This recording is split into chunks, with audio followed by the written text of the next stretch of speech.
Hello, team players. Welcome back to another teamwork build. So I've been covering builds that work together with any party well, but I've decided that I'm going to start doing builds that work together with each other to show you guys how powerful teamwork can actually be. So welcome to the first build of my Fear the Darkness team. And our enemies can't really fear the darkness if we don't drop a darkness spell. But we want to do more than that with this build. We also want to buff our allies. So today we are building a witch. Let's dive in. Now, for stats, our most important is going to be intelligence. We want to max that out. We may be focusing on buffing and dropping our darkness, but to be honest, we do have a few debuff spells, especially our hexes, in this build. So max out that intelligence as much as you can. As for our next stat, dexterity. We need that defense, as we are going to get hit sometimes. And so we need good AC so we don't get crit. And finally, you will need a wisdom of at least +2 by level 6. And I'll explain why when we get to that point. Skills, the only thing I can recommend is recall knowledge skills. I mean, granted, another build in this party is going to be a lot better at that, but sometimes it's going to fail. You might also want stealth for a little while anyway, until we can drop that darkness spell. But other than that, pick what you want for skills. And obviously, we're going to pick the only patron that makes any sense for this build, Starless Shadow. Not only do we get the fear spell from this, which is already really good for this party, but we also get the Shroud of Night Hex cantrip.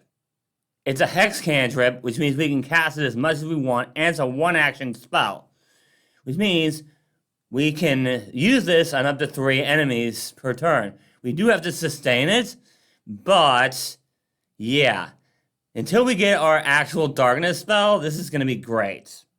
And thanks to our familiar, if it's adjacent to an enemy, and we cast or sustain a hex, then we can make them frightened 1. This is a little bit dangerous for our familiar, but that's why we take things like tough and other defensive options for our familiar, since we get a lot of familiar abilities since we're a witch. Of course, Absorb Familiar isn't something we want to take for this build, because that would mean we would have to be adjacent to the enemy, and that's not great for this build. But for right now, this is Frightened 1 and puts a flat check on all their attacks. So, if you want to be in melee, you can, but as a witch, we're not going to have a huge amount of hit points.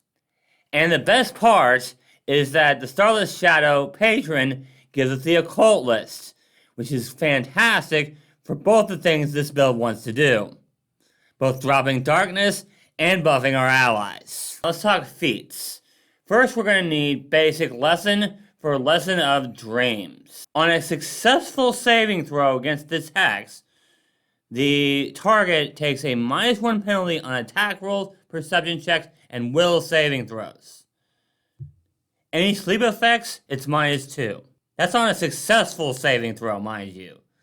On failure, it's the same thing, except anytime they want to use a concentrate action, they have to succeed on a DC 5 flat check, or the action is disrupted. Fantastic for stopping other spellcasters.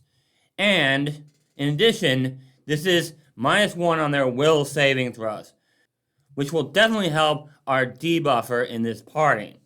It will also help make the party harder to find if they're stealthing, and lower their attack rolls, which is already big.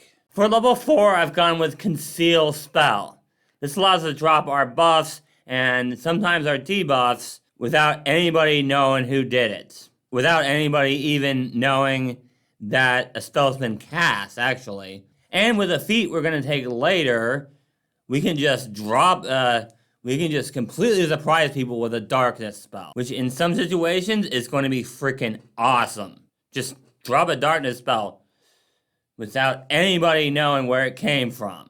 Alright, so level 6 is when that wisdom comes into play, because we'll be taking the cleric dedication, which will give us a few divine cantrips. But more importantly, we're going to be able to have access to cleric focus spells, which is pretty darn important. Speaking of which, at level 8, we'll want to take basic dogma for domain initiate, and we want the darkness domain here. Doesn't matter what deity you pick, just as long as they have the darkness domain. For now, this gives us the Cloak of Darkness focus spell, which essentially allows us to have portable darkness. Not all enemies are going to be able to be affected by our darkness spell, at least not yet.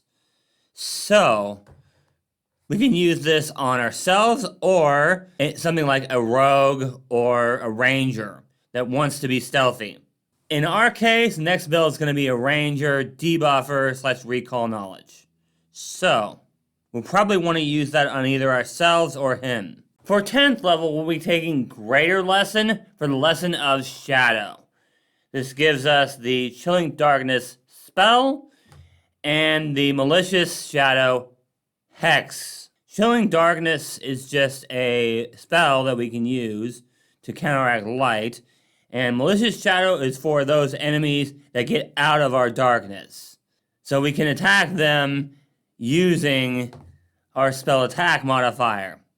And multiple attack penalty, we're not going to be attacking ourselves anyway, so yeah. If our enemies get out of our darkness, we can just have their own shadow attack them. Spirit Familiar is again for the enemies that escape our darkness, as we can do good spirit damage to them and heal any ally, as long as they're within range of the effect, obviously. It's like 66 spirit damage, and then the ally heals for half that, so it's really not bad. And this effect does heighten rather well. You'll definitely want to pick this one up. Hex Focus is pretty simple. We've got a lot of focus spells in this build, so we need to be able to get them all back at once. I mean, it's a no-brainer here to take Hex Focus. At level 16, we'll take Advanced Dogma for Advanced Domain. This will give us the spell we really want from the Darkness Domain, Darkened Sights, allowing us to give one of our allies greater dark vision. I know that this is really late, but this is the earliest we can take it, believe it or not. When we drop that 4th rank darkness spell, we need at least one of our allies to be able to see through it. This is a must-take for this build. Next is Quicken Casting. Our darkness spell is a 3-action spell. So, this will allow us to once per day cast it for 2 actions. And if you remember, I talked about how Conceal Spell could be combined with that. We can just drop a darkness and completely surprise our enemies with this and Conceal Spell. I mean, granted, it is a once per day thing, but still, that can make all the difference in the world. Just drop a darkness spell. And our capstone is going to be Siphon Power. I mean, come on. Casting darkness without a spell slot? Of course we're taking this. And this is a free action, meaning we can also use Quicken Casting and Conceal Spell. We can do all that once per day. This just flat out makes darkness so much better. We still need to prepare darkness because, I mean, of course we are. But casting it without a spell slot is really, really good for this build. Alright, for spells, I recommend anything that has the darkness or shadow trait, as well as, of course, buff spells like Forbidding Ward. You're pretty much going to want any spells that will help you get enemies in that darkness. And, of course, good buff spells. Remember that we're not always going to be able to put enemies in darkness. So, those buff spells are going to help a lot. For items, 2 items that I can recommend for this build are the Bottled Knight and or the Wand of Hopeless Knight. These are effectively darkness spells without spending spell slots. I mean, granted, the wand is only once per day, and the Bottled Knight is a consumable item. So, they are limited. But this means if you have one or both of these items, that means you don't have to prepare as many darkness spells. And you can pick buff spells instead. And the wand actually makes the foes frightened 1 or frightened 2 if they fail or critically fail, respectively, on a DC 20 will save. Which is another reason why Veil of Dreams is kind of important here. Alright, for free archetype, there are a number of archetypes you could take for this build. Obviously, Shadowcaster and Shadow Dancer are going to be great for this build, if you're using legacy content. Although these are from Secrets of Magic, so technically you could use them even if you're not. But you could also use your free archetype to get more cleric feats. After all, being able to cast cleric spells other than cantrips would be good for this build.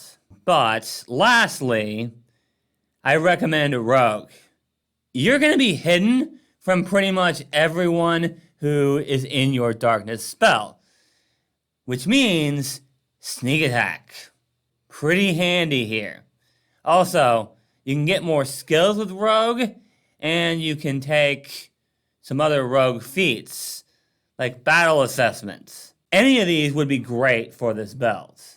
Alright, the first ancestry that I recommend for this build is the new Wei Yang. There are quite a few feats in the Wei Yang that will help this build. The first is Dance of the Mouse Deer, giving you cover. You don't get the bonus to reflex saves, but you do get the bonus to your AC and your stealth checks, which in this build is pretty handy. We've also got Disillusion's Clarity, which allows you to get a focus points back once per day if you're in an area of dim light or darkness. And Wei Yang also has Disillusioned Sight, giving you greater dark vision for 1 minute for an action that you can use once per hour. For Heritage, I recommend Shadow of the Smith. You can plunge your weapon into darkness, and if you hit with that weapon, the opponent becomes dazzled until the start of your next turn. I mean, you're not going to hit too much as a witch, but this is a good way, again, to deal with enemies that aren't in your darkness. The second ancestry I recommend for this build is Fetchling. You can take feats like Shadow Blending and Extinguish Light to make yourself harder to target. For Heritage, I recommend the Liminal Fetchling. This will reduce your flat check to target concealed creatures, which will help when you can cast that 4th rank darkness, because Fetchlings only get dark vision. And the last ancestry I recommend for this build is Elf. Elf for the same reason that Elf is good for all spellcasters. That's speed. And feats like Nimble Elf. Because enemies that we can't get to, that aren't in our darkness, are going to want to come after us. So, having high speed, pretty important here. For Heritage, I recommend the Cavern Elf to give you dark vision. Plain and simple. And that's going to do it for this build. Make sure you stay tuned for the other 3 builds in my Fear the Darkness party. And I've got a bunch of links in the description below for my social media, my Discord, and my Patreon page, where you can get a cool Google Sheet for this build and all my other builds. If you're interested in another teamwork party, you can check out these videos here. Thank you guys so much for watching, and until next time, teamwork is vital. It helps us solve problems.